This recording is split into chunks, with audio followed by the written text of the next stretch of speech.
This is my job in Japan. I started 15 years ago na mintura sa mga tag-as kay nga building diri sa Osaka.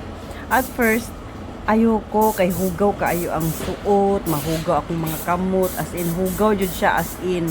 Pero katong makita na ko ang mga faces sa among mga customer ni turnover namo sa among trabaho sa building, sa mga houses nga among gipinturahan, makita na ko ilang mga naong with satisfaction, mga happiness nga wow, kanindot, ka nice, as in limpyo kay tan-awon.